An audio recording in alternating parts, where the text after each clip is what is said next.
నమస్తే, welcome to పూరా local. నేను మీ పద్మావతి. అయితే అమీర్పేట్ లోని మైత్రివనం ఎదురుగా ఈ రోజు భారీ అగ్ని ప్రమాదం అయితే చోటు చేసుకుంది.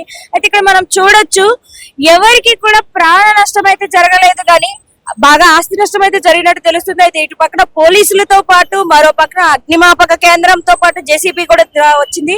అండ్ ఇక్కడ ఇంతవరకు చూసుకుంటే గనక దాదాపు 1 గంటకి మొదలైన ఫైర్ అనేది ఆపడానికి దాదాపు ఒక 3 గంటల సేపు ఫైర్ యాక్సిడెంట్ డిపార్ట్మెంట్ కానీ లేకుంటే పోలీసులు కానీ ఎంతో చాకచక్యంగా ఇదంతటినీ కూడా చేశారనే తెలుస్తుంది. అయితే ఇంచుమించు ఇప్పటి వరకు ఒక 3 అవర్స్ పాటు కూడా ఈ అమీర్పేట్ మెయిన్ రోడ్ అంతా కూడా బ్లాక్ చేయడం జరిగింది. అయితే ఇంతవరకు కూడా క్రియేట్ అయిన ఈ ట్రాఫిక్ మొత్తాన్ని కూడా ఇప్పుడు పోలీసులు క్లియర్ చేస్తున్నారు నెమ్మదిగా. అయితే అటుపక్కన చూసుకుంటే ఎక్కడి నుంచి ఈ బిల్డింగ్ మొత్తం కూడాను దాదాపు ఈ బిల్డింగ్ మొత్తం కూడా ఇప్పటికీ ఈ అగ్నిలో మొత్తం బూడిదైనట్టే తెలుస్తుంది. చూసుకోవచ్చు, ఓ పక్కన ట్రాఫిక్ తో పాటు ఇంకో పక్కన దీన్ని కూడా పోలీసులు చాలా చాకచక్యంగా హ్యాండిల్ చేశారని చెప్తున్నారు. ఇంకో పక్కన అగ్నిమాపక కేంద్రాలు కూడా దాదాపు ఒక 2 పైగా రావాల్సి వచ్చింది. అయితే ఇంతవరకు కూడా ఒక 4 గంటల సేపు కష్టపడి ఇప్పుడిప్పుడే ఇక్కడ ఏవైతే అగ్నిని ఇంతవరకు ఆపుకొని వచ్చారని తెలుస్తుంది. అండ్ దీంతో పాటుగా జేసీబీని కూడా తీసుకువచ్చారు. అయితే లోపల ఇంకేమేమి అగ్ని విషయంలో తగలబడ్డాయి అనేది కూడా ఇంకా తెలియాల్సి ఉంది. అయితే ఇంతవరకు కూడా పోలీసులు ఇచ్చిన సమాచారం మేరకు ఎవరికి కూడా ప్రాణ నష్టం లాంటివి కానీ ఏమీ జరగలేదు, కానీ మొత్తం ఆస్తి నష్టం అయితే బహుశా ఎంత ఉండొచ్చో ఇంకా పూర్తిగా వివరాలు తెలియాల్సి ఉంది. అయితే పోలీసులు కూడా ఇంకా ఇక్కడే దర్యాప్తులు చేస్తున్నారు. అసలు ఈ అగ్ని రావడానికి ఎలాంటి కారణాలు అయి ఉండొచ్చు, ఒకవేళ ఎలక్ట్రికల్ వల్ల ఏమైనా వచ్చుంటాయా లేకుంటే ఇంకేమైనా బై మిస్టేక్ ఇంకేమైనా ప్రాబ్లమ్స్ ఉండుంటాయా అని అనేసి కూడా పోలీసులు ఒక పక్కన వాళ్ళ దర్యాప్తును వాళ్ళు చేస్తున్నారు. అయితే ఇప్పుడు ప్రస్తుతానికి పోలీసులతో పాటు అగ్నిమాపక కేంద్రాలు కూడా ఇక్కడే ఉన్నాయి. సో ఇంకా లోపలికి వెళ్లి చెక్ చేయడం అయితే జరుగుతుంది.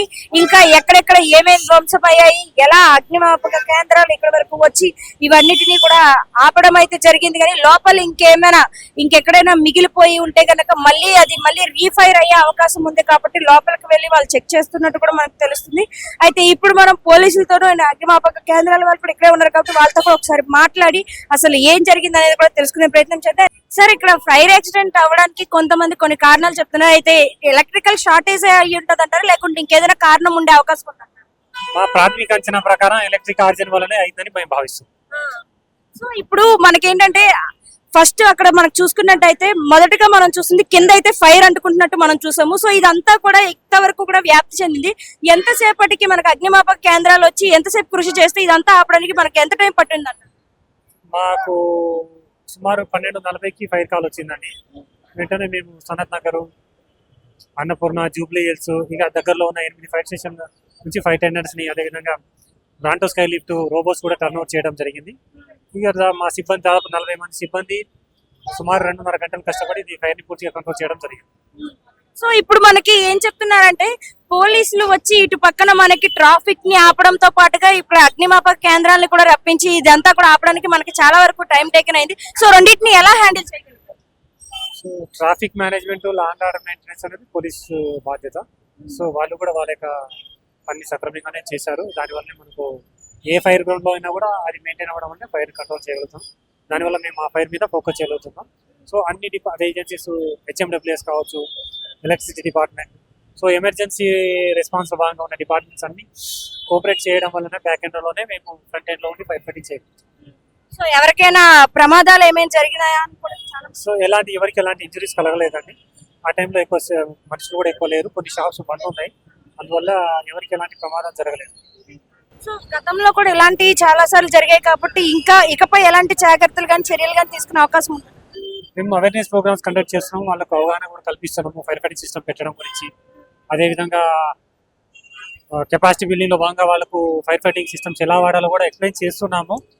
కాకపోతే ప్రజల నుంచి, కొన్ని యాజమాన్యాల నుంచి అంత సరైన రీతిలో స్పందన లేకపోవడం వల్ల, వాళ్ళ యొక్క నిర్లక్ష్యం వల్ల తరచుగా ప్రమాదాలు జరుగుతూ ఉన్నాయి. సో ఇకపైన ఇలాంటివి జరగకుండా ఉండాలంటే ఎలాంటి జాగ్రత్త? మేము అవేర్నెస్ ప్రోగ్రామ్స్ కండక్ట్ చేస్తాము.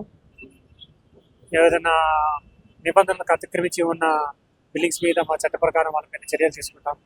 సో దీనివల్ల అవగాహన కార్యక్రమాలు, ఎన్ఫోర్స్మెంట్ రెండింటి వల్ల మేము భవిష్యత్తులో ఇలాంటి వాటిని కంట్రోల్ చేయాలని అనుకుంటున్నాం. సార్ లాస్ట్ అండ్ ఫైనల్ గా ఇప్పుడు ఉన్న ఎండల తీవ్రత వల్లనే ఒక పక్కన షార్టేజ్లు కూడా అవుతున్నాయి, ఎలక్ట్రికల్ షార్టేజెస్ కావచ్చు, ఇంకా లేకుంటే మనకి కరెంట్ కి సంబంధించిన ఎలాంటి ప్రాబ్లమ్స్ రావడం వల్ల ఇలాంటి ఫైర్ యాక్సిడెంట్స్ కూడా అయ్యే అవకాశం ఉంటుంది అని చెప్తున్నారు. సో ఇది కూడా ఒక కారణంగా చూడొచ్చు అంటారు. సాధారణంగా మనకు అగ్ని ప్రమాదాలు ఎక్కువ ఎండాకాలంలోనే అవుతుంది, ఎక్కువ ఓవర్లోడ్ అవ్వడం. సో మెటీరియల్ అంతా డ్రై ఉంటుంది, వెట్ ఉన్నట్లయితే ఎక్కువ ఫైర్ అయ్యే అవకాశం ఉండదు. సో కంబస్టబుల్ మెటీరియల్ డ్రై ఉండడము, ఓవర్లోడ్ ఉండడం వల్ల స్పార్క్స్, షార్ట్ సర్క్యూట్ ఇలాంటివి అయ్యవడం వల్లనే ఎక్కువగా సమ్మర్లోనే అగ్ని ప్రమాదాలు జరగడం, ప్రాణాలు పోవడం లాంటివి ఎక్కువగా జరుగుతుంది.